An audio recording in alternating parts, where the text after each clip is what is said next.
نحمده ونصلي ونسلم على سيدنا ومولانا محمد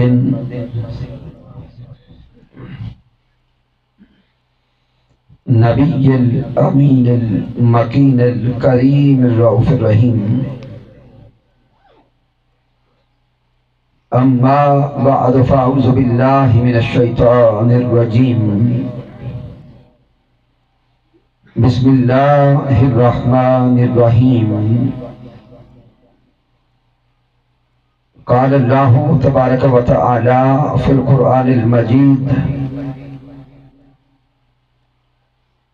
قد نرى تقلب وجهك في السماء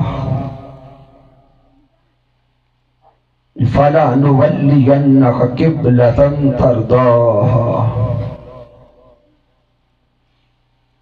وقال الله تبارك وتعالى في المقام الآخر: يا أيها الذين آمنوا استجيبوا لله وللرسول إذا دعاكم لما يحييكم. صدق اللہ مولانا العظیم. ان اللہ وملائکتہ یصلون علی النبی یا ایھا الذین آمنوا صلوا علیہ وسلموا تسلیما. بآواز بلند درود پاک تلاوت فرمائیں: الصلاۃ والسلام علیک.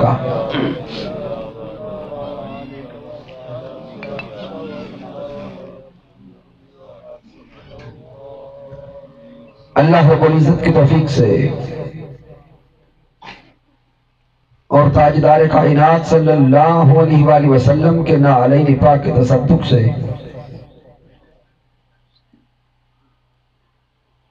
ہم اس خوبصورت علاقہ میں ماہ میلاد مصطفیٰ صلی اللہ علیہ وآلہ وسلم میں محفل میلاد مصطفیٰ صلی اللہ علیہ وآلہ وسلم میں حاضر ہیں. یہ علاقہ چک نمبر 19 ML. اللہ رب العزت اس علاقہ میں بسنے والوں کو، اس چک میں رہنے والوں کو ہمیشہ خوشیاں عطا فرمائے. اور آج کی اس محفل پاک کے انعقاد پر مبارکباد پیش کرتا ہوں محترم حضرت علامہ شیر رسول صاحب کو، محترم علامہ سید رسول صاحب کو،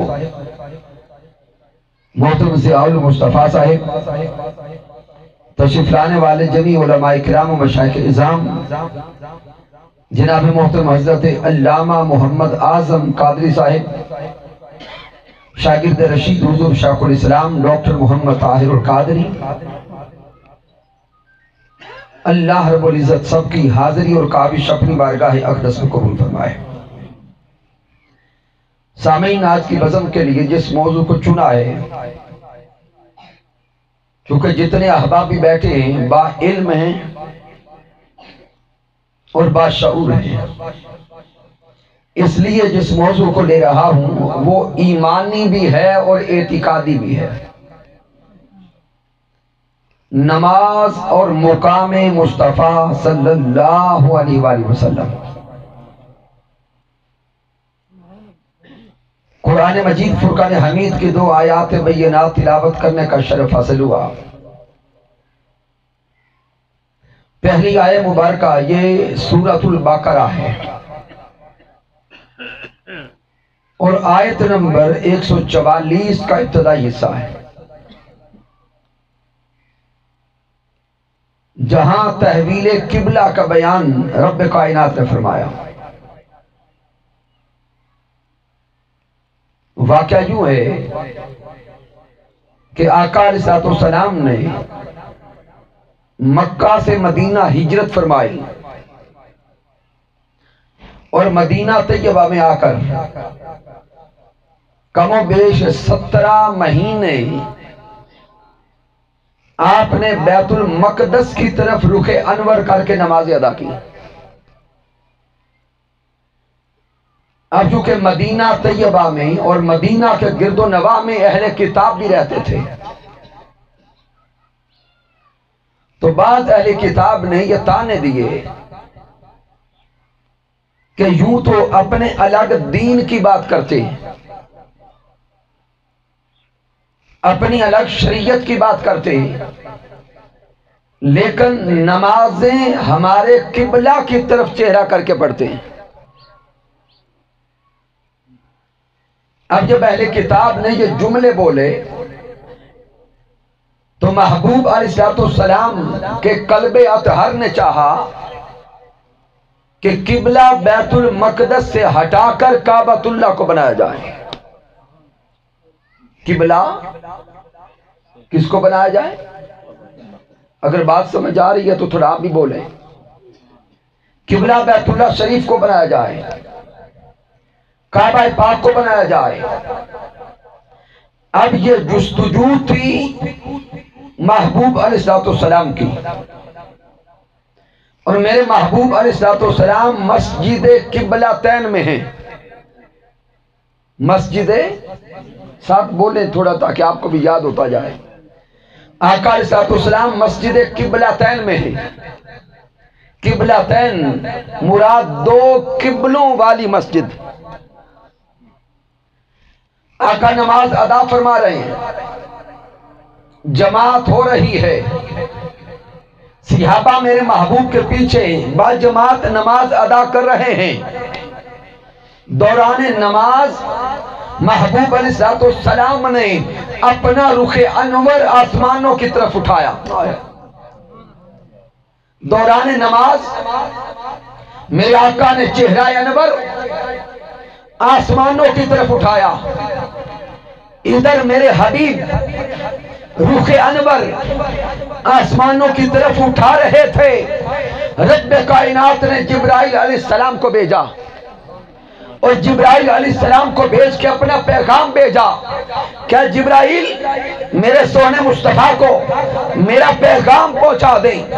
قد نرا تقلب وجہک فی السماء، اے سونے مصطفیٰ آپ جو چہرہ اقدس اٹھا کر ہماری طرف دیکھ رہے ہیں، یہ فقط آپ نہیں دیکھ رہے، آپ کا رب بھی آپ کے چہرے کی طرف دیکھ رہا ہے۔ قد نرا تقلب وجہک فی السماء، اے میرے سونے محبوب، اے حبیب کبریا، اے احمد مجتبیٰ، آپ رخ انور اٹھا کر ہماری طرف تکتے ہیں، آسمانوں کی طرف تکتے ہیں۔ آپ کا رب خالق ہو کر، مالک ہو کر، رازق ہو کر، آپ کا رب آپ کے چہرہ اقدس کو تکتا ہے۔ قد نرا تقلب وجہک فی السماء فَلَنُوَلِّيَنَّكَ قِبْلَةً تَرْضَاهَا، اے سونے حبیب ہم من قریب آپ کو اس قبلہ کی طرف پھیر دیں گے جس پہ آپ راضی ہیں۔ تَرْضَاهَا، جس پر آپ راضی ہیں۔ پھر ساتھ ہی آگے اللہ نے حکم دے دیا اور اجازت دے دی، فرمایا فَوَلِّ وَجْهَكَ شَطْرَ الْمَسْجِدِ الْحَرَامِ۔ رب کائنات نے اجازت عطا فرما دی، حکم دے دیا فَوَلِّ وَجْهَكَ شَطْرَ الْمَسْجِدِ الْحَرَامِ۔ کیا سونے مصطفیٰ آپ اپنا رخ انور مسجد حرام کی طرف پھیر لیں۔ اب یہ منظر بڑا عجیب تھا، اور یہ منظر بڑا لطیف تھا کہ آقا علیہ السلام 2 رکعت ادا فرما چکے تھے، 2 رہتی تھی، جماعت ہو رہی تھی، نماز جاری تھی۔ تو اب میرے آقا نے دوران نماز اپنا چہرہ انور بیت المقدس سے ہٹا کے بیت اللہ شریف کی طرف کر لیا۔ اب آپ کی توجہ اس نقطہ پہ مرکوز ہونی چاہیے کہ مسجد قبلتین سے یہ دونوں قبلے بالکل متضاد سمتوں میں، اگر کعبۃ اللہ مغرب میں ہے تو بیت المقدس مشرق میں ہے، گویا دونوں قبلے بالکل کیا ہیں؟ متضاد سمتوں میں ہیں، مخالف سمتوں میں ہیں۔ تو جب میرے آقا نماز شروع کرتے ہیں تو رخ انور ہے بیت المقدس کی طرف، تو صحابہ کرام کا رخ انور بھی بیت بولے مقدس کی طرف ہے۔ اب دوران نماز اللہ کا حکم تو فقط مصطفیٰ کو آتا ہے، دوران نماز اللہ کی طرف سے وحی تو سونے مصطفیٰ کی طرف آتی ہے۔ میرے آقا دوران نماز اچانک رخ انور پھیرتے ہیں قبلہ کی طرف، کعبۃ اللہ کی طرف، بیت اللہ شریف کی طرف۔ تو سامعین اب منظر تو بڑا عجیب بنا ہوگا اور منظر بڑا لطیف ہوگا کہ دوران نماز جب میرے سونے مصطفیٰ نے چہرہ انور پھیرا، اب حال یہ تھا کہ میرے مصطفیٰ کا رخ انور تو تھا کعبۃ اللہ کی طرف اور مقتدیوں کا چہرہ تھا بیت المقدس کی طرف۔ اور اگر دوران نماز امام اپنا چہرہ پھیر لے مقتدیوں کی طرف تو رنگ یہ تھا امام کا چہرہ مقتدیوں کی طرف اور مقتدیوں کا چہرہ امام کی طرف۔ اور یہ کیا ہو رہا ہے؟ نماز ہو رہی ہے۔ اب چونکہ آقا امام تھے، امام کے لیے لازم ہے کہ وہ آگے ہو، وہ آگے ہو۔ تو اب یہاں حال کیا ہے؟ مقتدیوں کا چہرہ امام کی طرف، امام کا چہرہ مقتدیوں کی طرف۔ اب آقا علیہ السلام آگے جانے کے لیے چل پڑے۔ تو جب میرے محبوب چل پڑے، میرے آقا نے صفوں کو چیرا، پیچھے سارے مقتدی صحابہ کرام جماعت کے اندر تھے، ابھی تک کسی کو کچھ پتا نہیں ہے کہ ہو کیا گیا ہے، کسی صحابی کو کوئی خبر نہیں کہ قبلہ بدل گیا، کسی صحابی کو کوئی خبر نہیں کہ تحویل قبلہ کا حکم آ گیا۔ تو سامعین محترم اب منظر کیا تھا کہ ایک طرف رب کا قبلہ تھا، دوسری طرف چہرہ مصطفیٰ تھا۔ بھی صحابہ کے لیے تو ابھی قبلہ بیت المقدس ہی تھا نا، تو اب صحابہ کرام کے لیے یہ آزمائش تھی، یہ امتحان کا لمحہ تھا کہ ایک طرف قبلہ تھا، ایک طرف چہرہ مصطفیٰ تھا۔ صدقے جائیں ان صحابہ کے ایمان پر، صحابہ کرام نے قبلہ کو نہیں دیکھا، جدھر جدھر مصطفیٰ مڑتے گئے ادھر ادھر صحابہ کا چہرہ بھی پھرتا گیا۔ اب آقا علیہ السلام نے چہرہ انور کعبۃ اللہ کی طرف کیا، صحابہ کرام کا رخ بھی آقا کے ساتھ ساتھ پھرتا گیا۔ تو گویا صحابہ کرام کا یہ عمل ہمیں پیغام دے رہا ہے کہ جس طرف وہ نظر نہیں آتے، جس طرف وہ نظر نہیں آتے، ہم وہ رستہ ہی چھوڑ دیتے ہیں اور کعبہ بنتا ہے اس طرف ہی ریاض، رخ جدھر کو وہ موڑ دیتے ہیں۔ تو سامعین محترم اب چونکہ ہمارا موضوع ہے نماز اور مقام مصطفیٰ، تو یہ رب کائنات کا قرآن ہے، اللہ کا کلام ہے۔ تحویل قبلہ ہوئی، صحابہ کرام محبوب کے چہرے کو دیکھ کر مڑتے چلے گئے، نماز ہوتی رہی۔ اب اس سے آگے چلیں، سورہ انفال کو پڑھیں، آیہ مبارکہ نمبر ہے 24۔ جہاں رب کائنات نے ارشاد فرمایا ایمان والوں سے، یا ایھا الذین آمنوا استجیبوا للہ وللرسول اذا دعاکم لما یحییکم، میرے اللہ نے فرمایا اے ایمان والو، جب تمہیں اللہ اور اس کا رسول بلائے تو فوراً پہنچا کرو، اذا دعاکم لما یحییکم،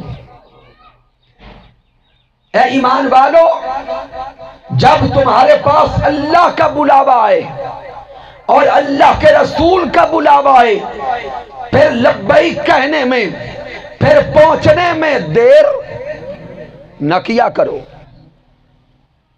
ہر کام چھوڑ کے اللہ اور اس کے رسول کی بارگاہ میں پہنچا کرو۔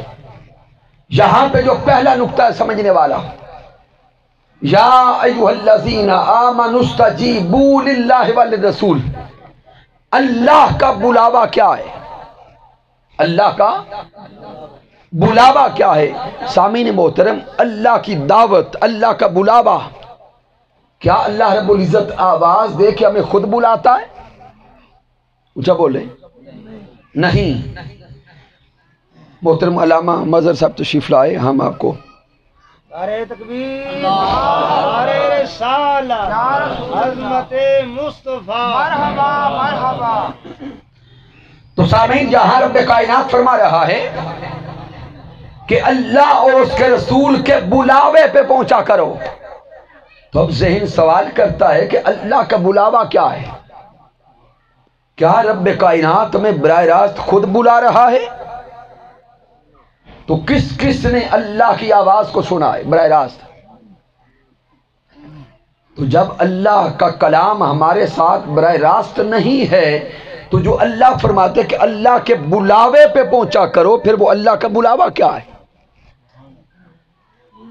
ہمیں یہ نقطہ کیسے سمجھ آئے گا کہ اللہ بلا رہا ہے؟ تو رب کائنات آگے فرماتا ہے استجیبوا للہ وللرسول، اللہ اور اس کے رسول کے بلاوے پہ پہنچو۔ تو گویا ہمارے پاس تو آواز ذات مصطفیٰ کی آئی، ہمارے پاس پیغام براہ راست ذات مصطفیٰ سے آیا، تو راز یہ سمجھ آیا رسول اللہ کا بلاوا ہی خدا کا بلاوا ہے، رسول اللہ کی دعوت ہی خدا کی دعوت ہے، رسول اللہ کی اطاعت ہی اللہ کی اطاعت ہے، رسول اللہ کی اتباع ہی اللہ کی اتباع ہے۔ گویا خدا اور رسول کو جدا جدا نہ سمجھا کرو، جو خدا کی پسند ہے وہی مصطفیٰ کی پسند ہے، اور جو مصطفیٰ کی رضا ہے وہی خدا کی رضا ہے۔ استجیبوا للہ وللرسول۔ اب صحیح بخاری اور مسلم کو پڑھیں۔ آقا علیہ السلام کے صحابی حضرت سعید بن معلہ رضی اللہ تعالیٰ عنہ،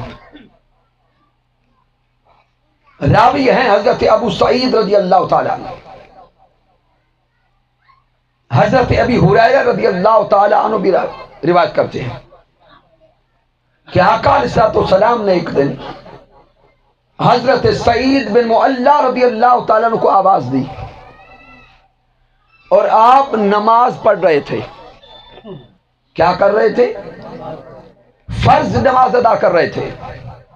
آقا علیہ السلام کی آواز کو سن لیا، جلدی سے نماز مکمل کی، حضور کی بارگاہ میں پہنچے۔ تو جو ہی آقا کی بارگاہ اقدس میں پہنچے، میرے آقا فرماتے ہیں کہ جب میں نے بلایا تھا تو تاخیر کیوں ہوئی؟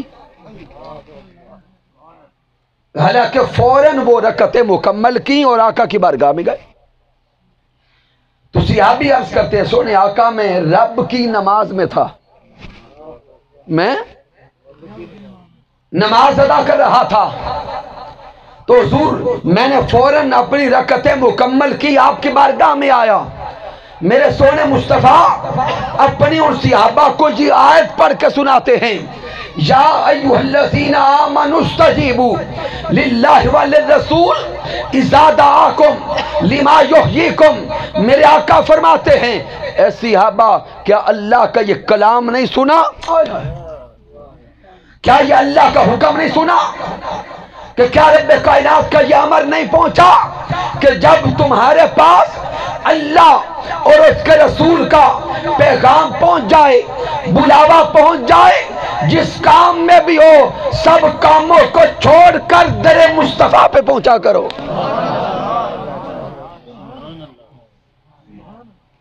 پھر دوسری حدیث مبارکہ جس کو امام ترمذی نقل کرتے ہیں، امام نسائی نقل کرتے ہیں سنن الکبریٰ میں، میرے آقا کے صحابی حضرت ابی بن کعب رضی اللہ تعالیٰ عنہ، حضرت انس بن مالک رضی اللہ تعالیٰ عنہ بیان کرتے ہیں کہ حضور حضرت ابی بن کعب رضی اللہ تعالیٰ عنہ کے گھر گئے، اور جب گھر ان کے داخل ہوئے تو حضرت ابی بن کعب نماز ادا کر رہے تھے۔ میرے آقا ابی بن کعب کے ساتھ پیچھے سے گزرے، آگے تشریف لے گئے، اور فوراً میرے آقا آواز دیتے ہیں یا ابی بن کعب۔ آقا نے دیکھا ہوا بھی ہے لیکن پھر بھی حضور آواز دیتے، بلاتے ہیں۔ حضرت ابی بن کعب نے فوراً اسی طرح رکعتیں مکمل کی، دوڑے دوڑے پہنچے آقا کی بارگاہ میں۔ میرے سونے آقا پھر وہی سوال کرتے ہیں مانا آقا اذ امرتک، کہ جب ہمارا حکم آ گیا تھا، ہمارا بلاوا آ گیا تھا، تو پھر کون سی شے مانے تھی ہماری بارگاہ میں آنے سے؟ تو حضرت ابی بن کعب بھی عرض کرتے ہیں سونے آقا رب کی نماز میں تھا، رب کی بندگی میں تھا، نماز ادا کر رہا تھا۔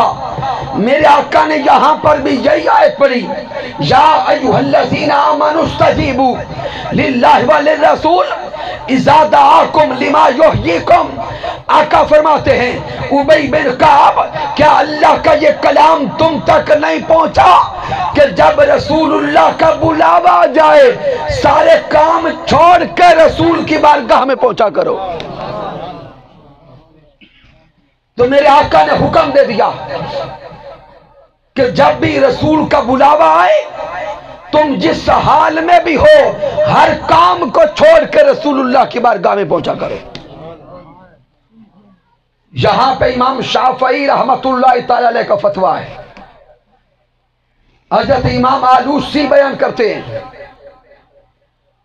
اور پھر تمام ائمہ اربعہ کا فتویٰ ہے کہ تاجدار کائنات کے اس فرمان سے اور اللہ کے اس کلام سے یہ فتویٰ ثابت ہوتا ہے اور یہ نقطہ ثابت ہوتا ہے کہ اگر آپ فرض نماز میں بھی ہوں اور رسول اللہ کا بلاوا آ جائے، اگر آپ بولیں فرض نماز ادا کر رہے ہوں اور رسول اللہ کا بلاوا آ جائے، جتنی ادا کر چکے ہیں جس حال میں ہیں وہیں سے نماز کو چھوڑ کے رسول کی بارگاہ میں پہنچے۔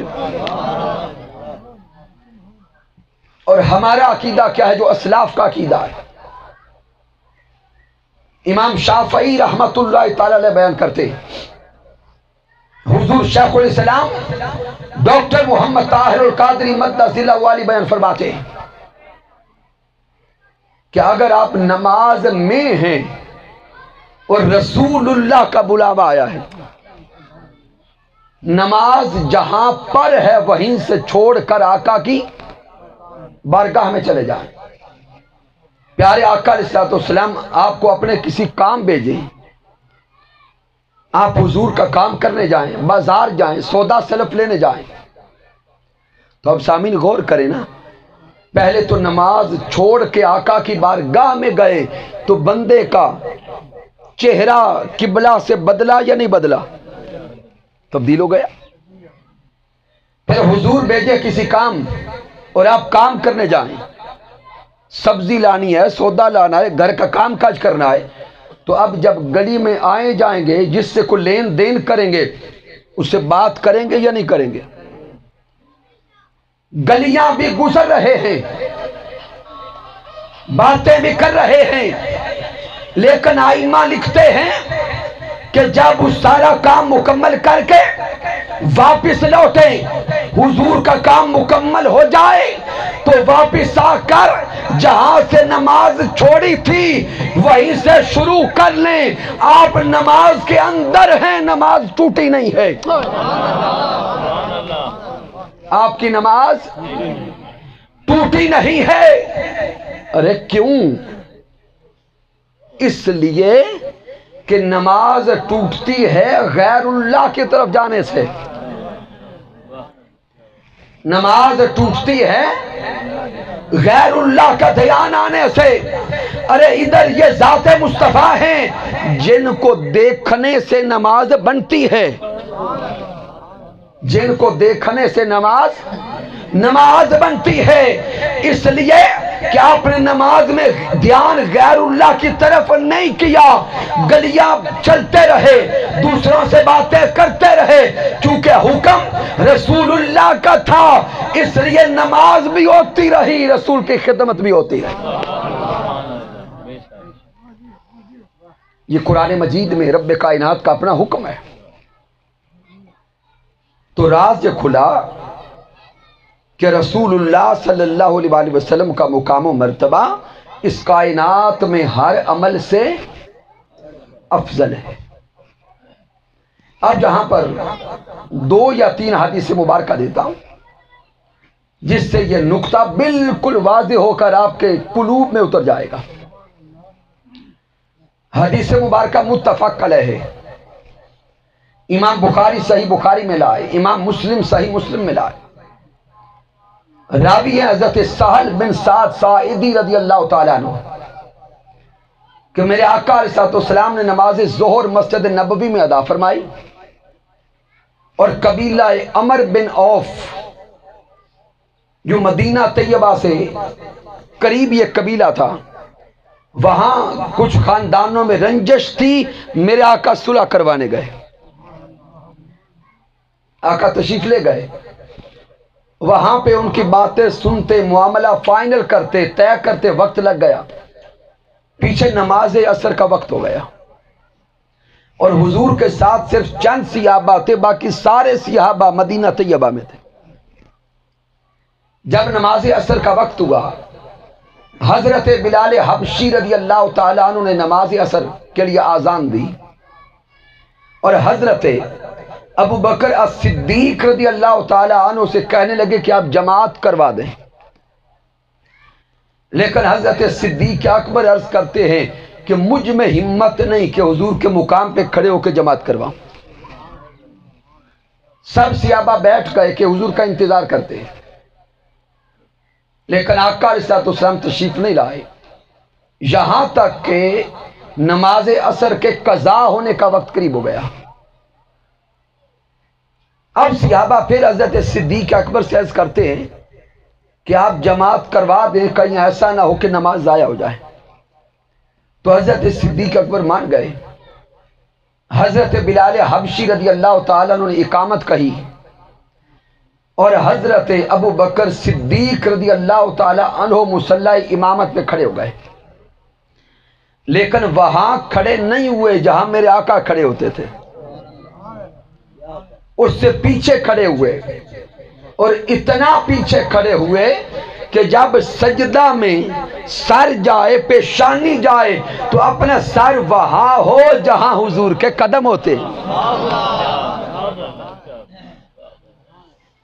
نماز ہو رہی ہے، ابھی ادھر حضرت صدیق اکبر نے جماعت شروع کروائی، نماز شروع ہو گئی، ادھر میرے آقا تشریف لے آئے۔ تو سامعین اب تھوڑا غور کریں، اگر جماعت ہو رہی ہو، مسجد کا امام بعد میں آئے تو اس کے لیے فتویٰ کیا ہے؟ وہ کہاں کھڑا ہو؟ پیچھے جہاں پر جگہ ملے تو مقتدی بن جائے، لیکن یہ مسجد کے امام نہیں آئے، یہ کائنات کے امام آئے۔ میرے آقا پیچھے نہیں رکے۔ فجاء رسول اللہ صلی اللہ علیہ وسلم والناس فی الصلاۃ فتخلص وقف فی الصف، آقا نے صفوں کو چیرا، میرے سونے آقا نے صفوں کو چیرا۔ اب جس جس صف سے آقا گزرتے گئے، جس جس کو پتا چلا کہ حضور آ گئے ہیں، اس نے آگے والوں کو بتانے کے لیے یوں نماز کے اندر کھڑے کھڑے ہاتھ پہ ہاتھ مارا۔ فصفق الناس، تالیاں بجنے لگی، اور حدیث پاک کے الفاظ ہیں، اتنی تالیاں بجی کہ مسجد نبوی اس دن صحابیوں کی تالیوں سے گونج اٹھی۔ مسجد نبوی گونج اٹھی، ہر کوئی اس نماز کا امام کو بتا رہا تھا کہ ہماری نماز کا امام صدیق اکبر متوجہ ہوں، پوری کائنات کا امام تشریف لائے ہیں۔ آقا علیہ السلام آگے چلتے رہے، یہاں تک کہ آقا علیہ السلام پہلی صف میں آ گئے۔ جب حضرت صدیق اکبر نے تالیوں کی گونج سنی، دوران نماز صدیق اکبر نے یوں گردن موڑ کے دیکھا کہ ماجرا کیا ہے، ہوا کیا ہے۔ تو جب صدیق اکبر نے پیچھے دیکھا، سونے آقا پہلی صف میں آ چکے تھے۔ نظر آقا کے چہرہ اقدس پہ پڑی، ادھر آقا کے رخ انور پر نظر پڑنے کی دیر تھی، صدیق اکبر نے مصلی امامت چھوڑ دیا، قدم پیچھے سرکائے۔ ادھر حضرت صدیق اکبر نے قدم پیچھے سرکائے، ادھر میرے آقا نے اشارہ الیہ رسول اللہ صلی اللہ علیہ وسلم، میرے آقا نے اشارہ کیا، انم کس مکانک، آقا فرماتے ہیں کہ صدیق اپنی مقام پہ کھڑے رہو، ابو بکر نماز مکمل کرواؤ۔ جب سونے آقا نے حضرت صدیق اکبر کو نماز مکمل کرنے کا اشارہ کیا، حضرت صدیق اکبر مصلی چھوڑ کر جہاں پہ پہنچے تھے وہیں پہ رک گئے، وہیں پر رک گئے، اور رکے رکے فرفع ابو بکر یدیہ، وہیں پہ رکے رکے آپ نے دونوں ہاتھ اٹھا لیے، اپنے دونوں ہاتھ اٹھا لیے، فحمد اللہ، اللہ کا شکر ادا کیا، اللہ کا شکر ادا کیا کہ مولا تیرا شکر ہے کہ تیرے محبوب نے مجھے اس قابل جانا کہ میں نماز پڑھا سکوں۔ آقا ناراض نہیں ہوئے، اللہ کا شکر ادا کیا، اور اللہ کا شکر ادا کر کے بازو نیچے کیے، ہاتھ نیچے کیے، پیچھے پہلی صف میں آ گئے۔ میرے سونے آقا آگے مصلی امامت پہ گئے، میرے آقا نے نماز مکمل کروا دی۔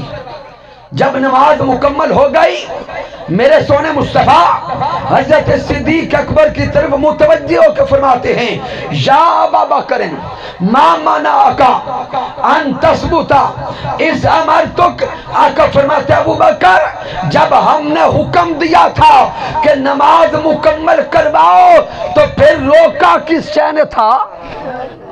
پھر روکا کس شے نے تھا؟ صدقے جائیں صدیق اکبر کے جواب پر، صدقے جائیں صدیق اکبر کا عشق مصطفیٰ پر۔ آپ نے آقا کی بارگاہ میں ہاتھ باندھے، عاجزی سے عرض کرتے، سونے آقا ابو قحافہ کے بیٹے کی کیا مجال، ابو قحافہ کے بیٹے کی کیا مجال کہ امام الانبیاء پیچھے کھڑے ہوں اور وہ آگے کھڑے ہو کے نمازیں پڑھاتا پھرے۔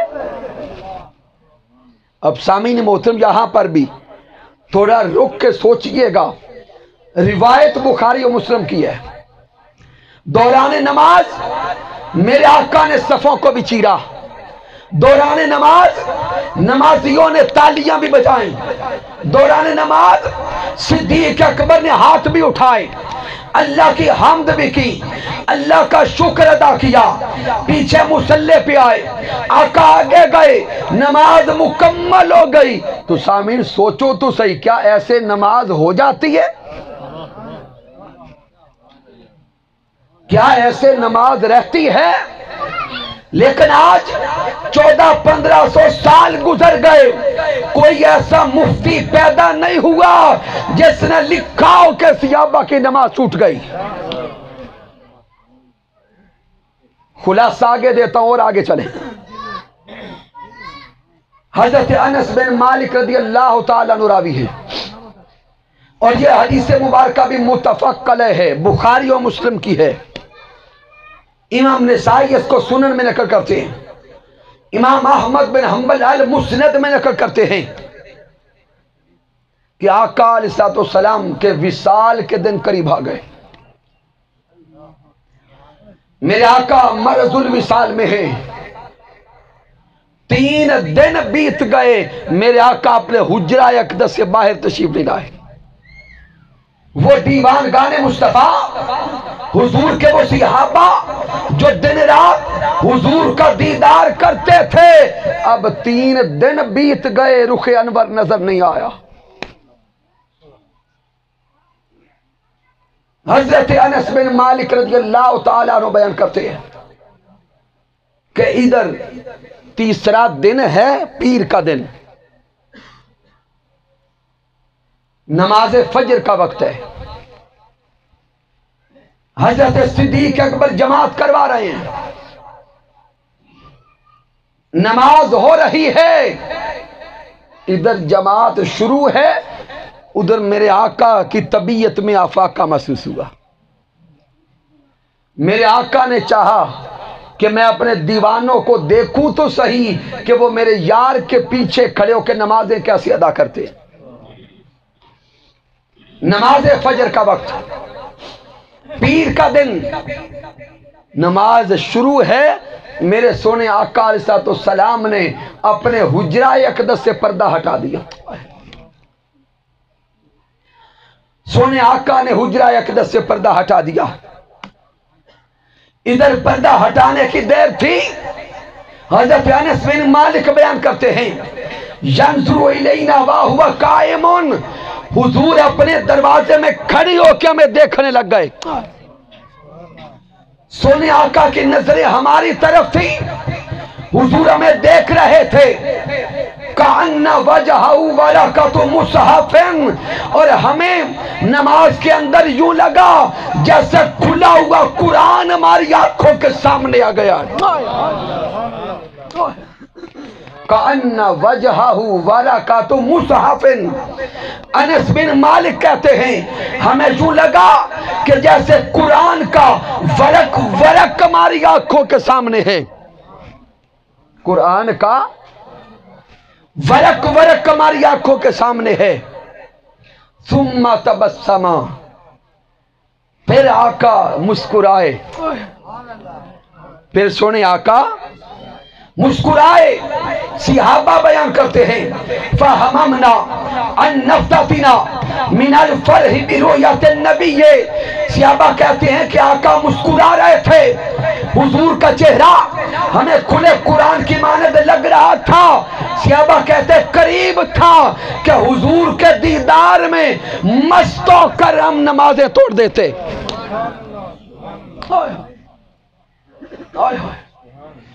فہممنا ان نفتتنا من الفرح برؤیت النبی فنکس ابو بکر العاقبی، ارے مقتدیوں کا حال یہ تھا کہ وہ امام کو چھوڑ کر، قبلہ کو چھوڑ کر تاجدار کائنات کے رخ انور کی طرف چہرے موڑ رہے تھے۔ امام صدیق اکبر کا حال یہ تھا کہ وہ مصلی امامت چھوڑ رہے تھے۔ اس شاخ پہ دیوانگی کی کیفیت طاری تھی، اس شاخ پہ ایک مستی کا حال طاری تھا۔ آگے بیان کرتے ہیں کہ حضور نے ہماری طرف اشارہ کیا، فَأَشَارَ إِلَيْنَا أَنْ أَتِمُّوا صَلَاتَكُمْ، صحابہ کہتے ہیں حضور نے ہمیں اشارہ کیا، حضور نے ہمیں اشارہ کیا ان اتموا صلاتکم، کہ اپنی نمازیں مکمل کر لو، اپنی نمازیں مکمل کر لو۔ یہ اشارہ کر کے حضور نے پردہ گرا دیا۔ اب سامعین محترم، یہ روایت بھی بخاری و مسلم کی ہے، عمل صحابہ کا ہے، صحابہ کی نماز جاری ہے، اور دوران نماز صحابہ کا دھیان آقا کی طرف ہے۔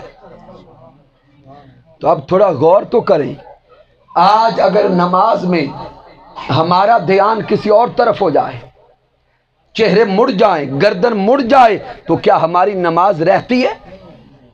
اونچا بولیں، نہیں رہتی۔ تو سوال پیدا ہوتا ہے کہ پھر صحابہ کی ٹوٹی کیوں نہیں؟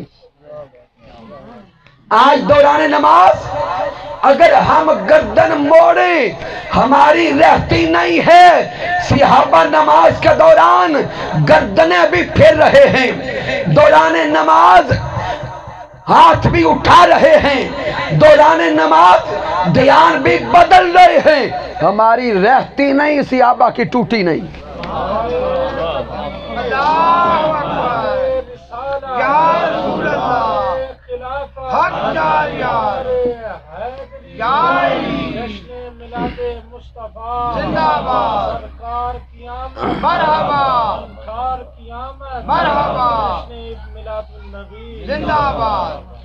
اور صحابہ کرام کے اس عمل سے،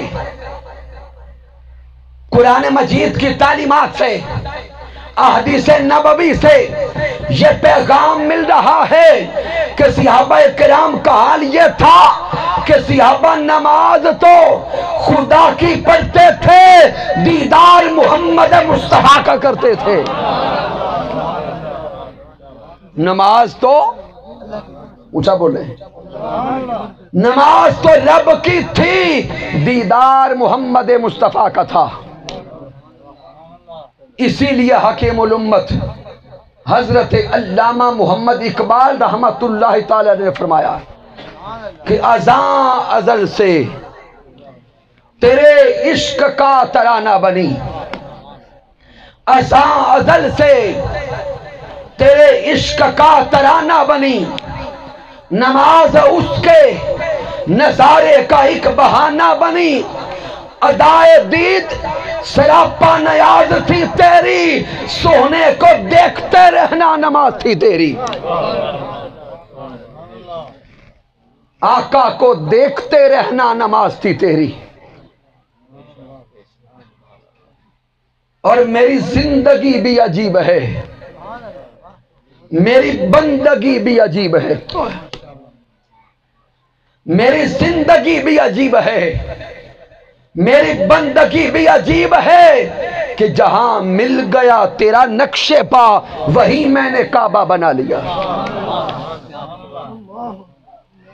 تو صحابہ کرام کی نماز تو یہ تھی۔ آخری جملہ دے رہا ہوں سامعین، آج کے دور میں ایسے لوگ بھی پیدا ہو گئے ہیں جو کہتے ہیں کہ معاذ اللہ اگر نماز میں نبی کا دھیان آ جائے تو نماز نہیں ہوتی۔ اب یہ فتویٰ آج سمجھ کے جائیں کہ حقیقی فتویٰ کیا ہے۔ یہ جملے ان کے اپنے گھڑے ہوئے ہیں۔ فقہ اور شریعت کا فتویٰ یہ ہے کہ اگر دوران نماز غیر اللہ کا دھیان آئے تو نماز نہیں ہوتی۔ کیا بولیں گے؟ فتویٰ کیا ہے؟ اگر، اور اونچا بولیں، غیر اللہ کا دھیان آئے تو نماز نہیں ہوتی۔ اس فتوے کو معاذ اللہ انہوں نے حضور کے نام پہ لگا لیا۔ یہ فتویٰ درست ہے کہ اگر نماز میں غیر اللہ کا دھیان آئے تو نماز نہیں ہوتی، لیکن ذات مصطفیٰ یہ غیر اللہ نہیں ہیں، یہ تو رب سے جوڑنے والے ہیں۔ حضور تو رب کی خبر دینے والے، رب کی معرفت دینے والے، رب کا پتہ دینے والے۔ ارے جب تک رسول اللہ سے تعلق نہیں جڑتا تب تک اللہ کی خبر نہیں ملتی۔ اور اس اللہ نے، رب کائنات نے تو نماز کے اندر خود رسول کا ذکر رکھا ہے، اور صرف ذکر نہیں رکھا، میرے اللہ نے فرما دیا کہ نماز کو ایک مزدوری سمجھو۔ کیا؟ ایک مزدوری سمجھو۔ اب غور کریں، جب نماز کا ارادہ کرتے ہیں گھر سے اٹھتے ہیں، وضو کرتے ہیں، سردیوں میں پانی بھی ٹھنڈا ہوتا، مزدوری کا آغاز ہو گیا، پھر وضو کیا، وضو کر کے مصلی پہ آئے، پہلے تکبیر اولا ہے، پھر قیام ہے، پھر رکوع ہے، پھر سجود ہے، یہ سارے کا سارا عمل ایک مزدوری قسم ہے۔ تو جب مزدوری مکمل ہوتی ہے تو اس کی اجرت ملتی ہے یا نہیں؟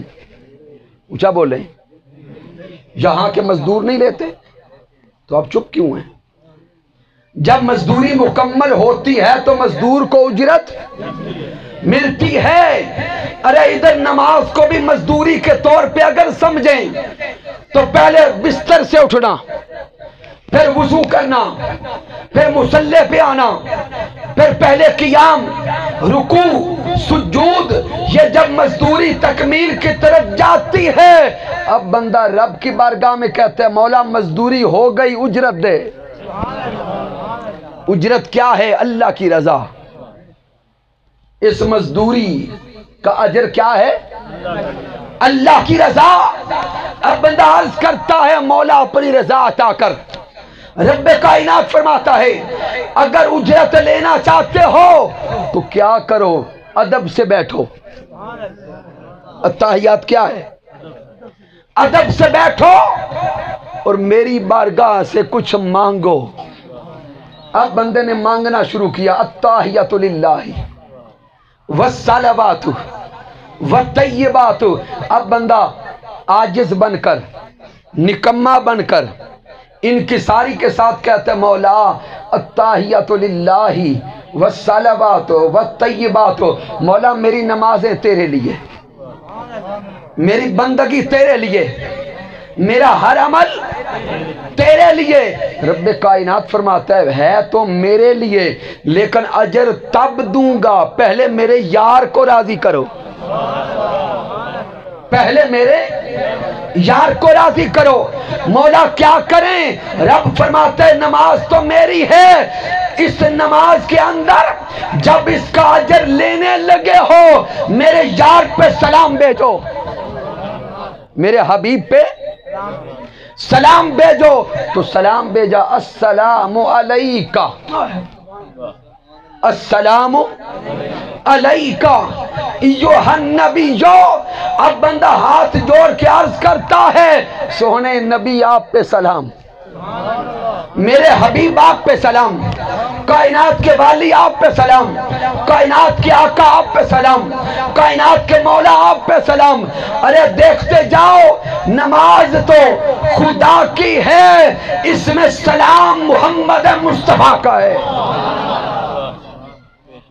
تو گویا انسان کی نماز اس وقت تک مکمل نہیں ہوتی جب تک نماز میں رسول اللہ کا دھیان نہ جائے کہ نماز عبادت خدا کی ہے لیکن زیارت محمد مصطفیٰ صلی اللہ علیہ وآلہ وسلم کی ہے۔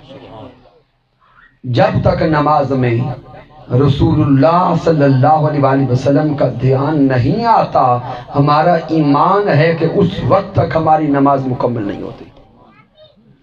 اور اللہ رب العزت نے نماز میں رسول اللہ پہ سلام اور رسول اللہ پر درود رکھا ہی اس لیے ہے کہ میرے حبیب پہ سلام بھیج کر، درود بھیج کے پہلے دھیان اب میرے حبیب کی طرف کرو۔ تو آئیے آج کی اس محفل پاک میں ہم اپنے نظریات کو، افکار کو، اعتقادات کو مضبوط کریں اپنے رسول کے ساتھ۔ تحریک منہاج القرآن اس مادیت کے دور میں حضور شیخ الاسلام ڈاکٹر محمد طاہر القادری مدہ ذلہ والی اس مادیت کے دور میں عقائد کے ان تمام محاذوں پہ جنگ لڑ رہے ہیں اور پوری دنیا میں جا کر اور دنیا کے کونے کونے میں جا کر حضور شیخ الاسلام عشق مصطفیٰ صلی اللہ علیہ وآلہ وسلم کے پیغام کو عام کر رہے ہیں۔ رب کائنات کی بارگاہ اقدس میں دعا ہے کہ مالک کائنات اس محفل پاک کو اپنی بارگاہ اقدس میں قبول فرمائے کہ محمد سے وفا تو نے تو ہم تیرے ہیں، یہ جہاں چیز ہے کیا لوح و قلم تیرے ہیں۔ میں نے جو کچھ بیان کیا اگر اس میں کچھ کمی ہے، کوئی کجی ہے، کوئی غلطی ہے تو مجھے ناچیز کی طرف سے ہے رب کائنات معاف فرما دے۔ اگر اس میں کوئی اچھائی اور کمال ہے تو اللہ کی عزت کی قسم میرا کوئی کمال نہیں، یہ اللہ کا کرم ہے، آقا علیہ السلام کی رحمت ہے، اور میرے قائد، میرے مربی، میرے استاذ حضور شاہ علیہ السلام ڈاکٹر محمد طاہر القادری مدہ ذلہ والی کی صحبت کا فیضان ہے۔ وما علینا الا البلاغ المبین۔